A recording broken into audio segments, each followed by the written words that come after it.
I remember when I was a kid, and I was probably 11 or 12 years old, and I remember my parents were looking for a house. And I remember being a kid so excited to go look at every house that they were going to look at. I wanted to go with them.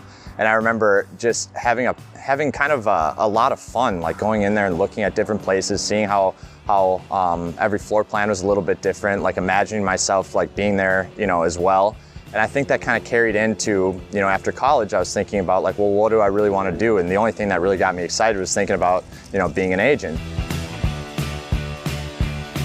I was working with a couple last spring, and I remember, the spring market was so incredibly hot, and it was so hard to be a buyer in that market, especially in that price range that we were looking at.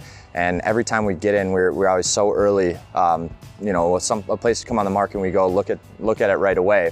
Put in a couple offers, got beat out a few times, and I could see that they were getting very anxious and nervous. And I remember just reassuring them like, hey, the reason we didn't get these places is because it wasn't right. And when we ended up getting to the place they ended up moving into, it was so perfect. It was absolutely everything that they were looking for, and we were able to get them in that place, and they're so excited. I remember at the closing table, like they just couldn't stop saying how excited they were, and sent me a couple texts after, and gosh, that really made me feel pretty good. So I'd say that's probably my favorite one.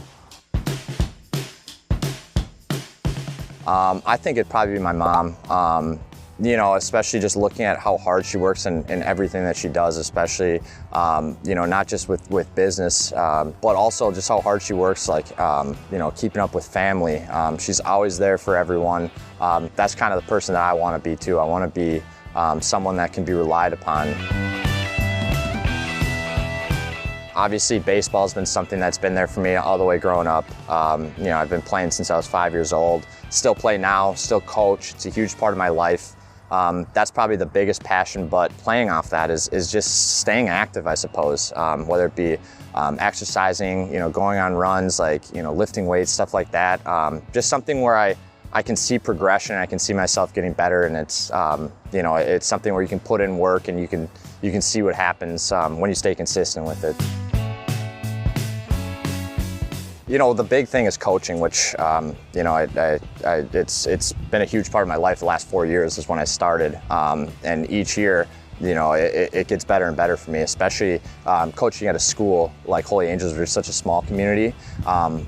Just being there from when kids are freshmen to like when they're seniors and seeing them progress, and hopefully imparting some baseball knowledge, but as well as some knowledge on how to live life and how to be a better person. Learning from my mistakes, I definitely have made some, and hopefully helping them avoid my missteps. And that's the one thing that really makes me feel good, is when someone will come up to me and they'll say like, hey, we really appreciate, not just the baseball stuff, but, the other stuff too, so. In the talent show when I was in 3rd grade, I had made a yo-yo routine. This is back when like the Omega X-Brains were like huge. And I remember we had this routine, and it was all choreographed to NSYNC. It was like an NSYNC CD. And we had Hawaiian shirts and the zip-off shorts that you could turn into pants. And the day of the talent show, my yo-yo broke. And so I called my dad up, panicking, and I said, this is the yo-yo that I need. I need it by 2 o'clock today. And he brought the wrong yo-yo. And so I stood up there, and I couldn't get the dang thing to sleep. And it was just, so I'm just sitting up there the whole time, just going up and down while my partner's, doing around the worlds and walk the dogs. And, so I'd like another shot at redemption, I suppose, on that one. But yeah, so hidden talent yo-yoing. Yo, you wanna ride the string? Yo, yo! Yo, this thing! Yo, Mega! Spin it, rock it, ride it! Wanna spin to win? Spin this! The Omega Fireball with super long spin power and the yo-yo with a brain that returns automatically. Yo,